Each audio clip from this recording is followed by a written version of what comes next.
नमस्कार, मैं रवीश कुमार। कांग्रेस नागपुर में है और बीजेपी अयोध्या पहुंचने की तैयारी में है।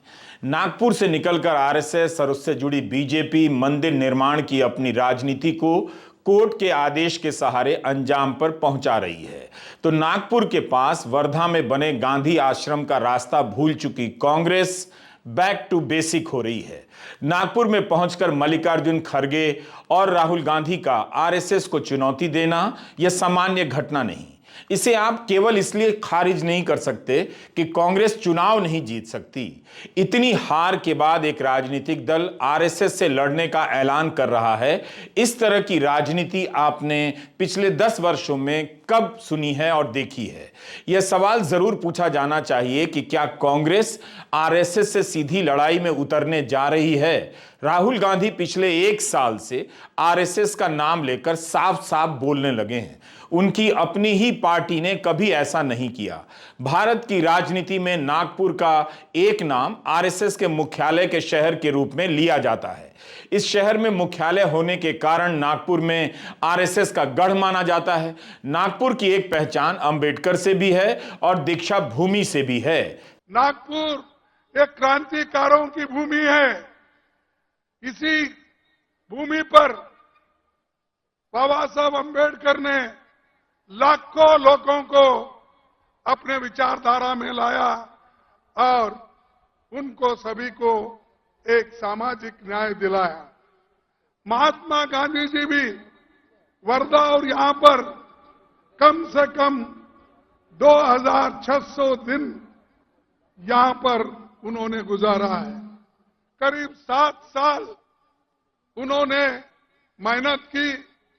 देश को आजादी दिलाने के लिए उनका काम यहां बहुत बड़ा है।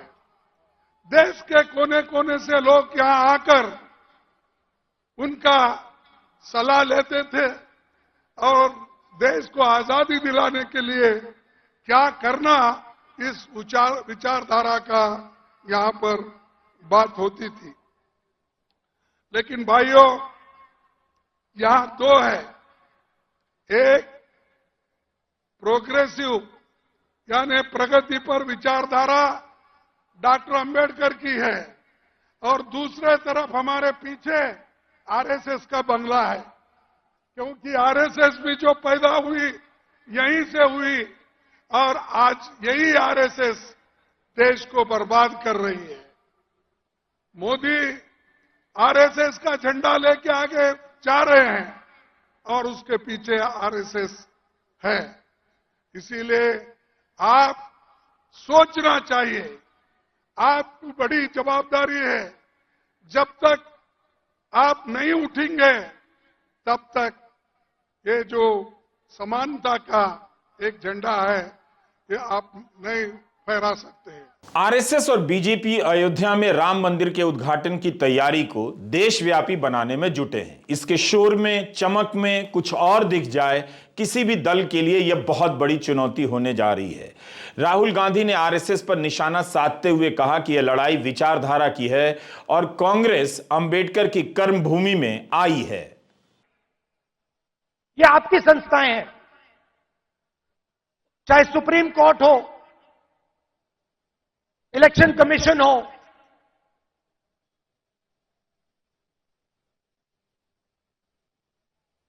ये आपकी संस्थाएं हैं। सारे के सारे इंस्टीट्यूशंस पर ये कब्जा कर रहे हैं। आप हिंदुस्तान की सारी यूनिवर्सिटी देख लीजिए, सारे के सारे वाइस चांसलर आज एक संगठन के हैं।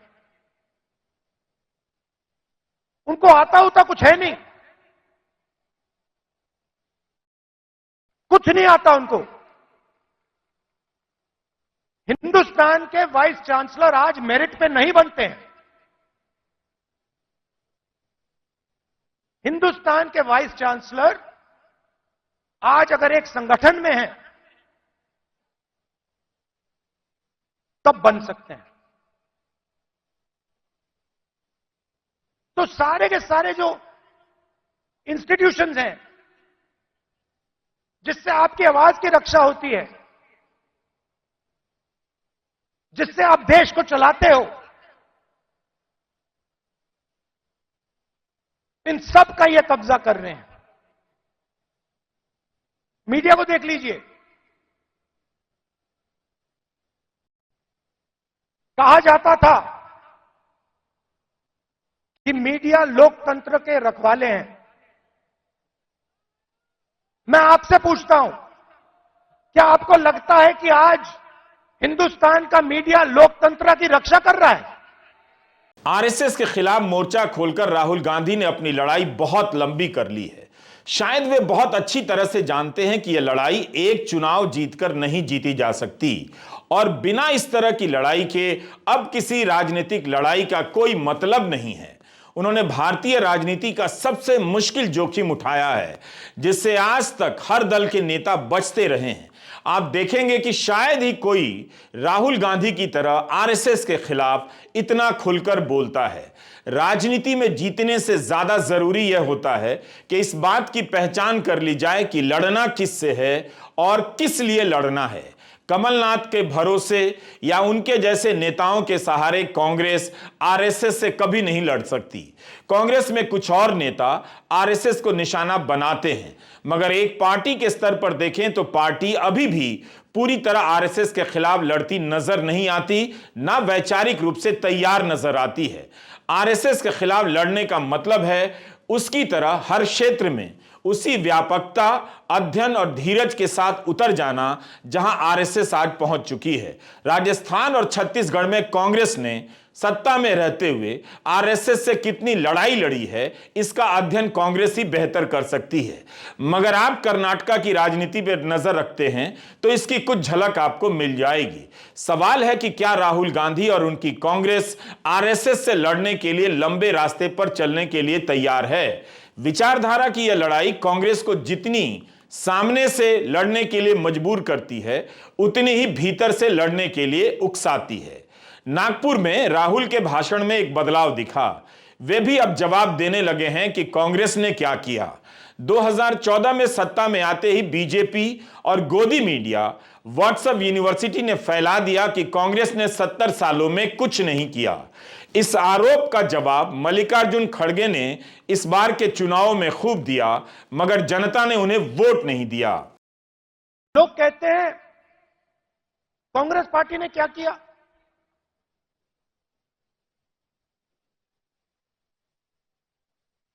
आजादी से पहले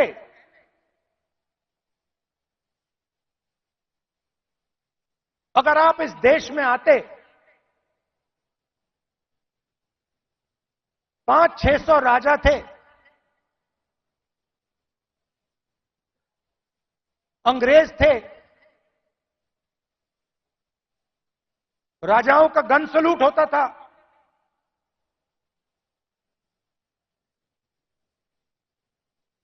किसी को 19 तोपों का सलूट होता था, किसी को 21 तोपों का सलूट होता था। अगर हिंदुस्तान की जनता को इस देश में कोई अधिकार नहीं था, कोई अधिकार नहीं था,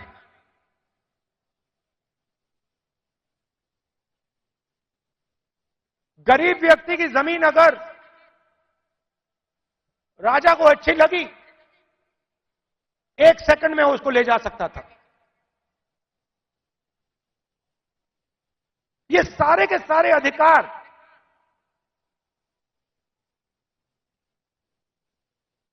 जिनकी रक्षा कॉन्स्टिट्यूशन करता है,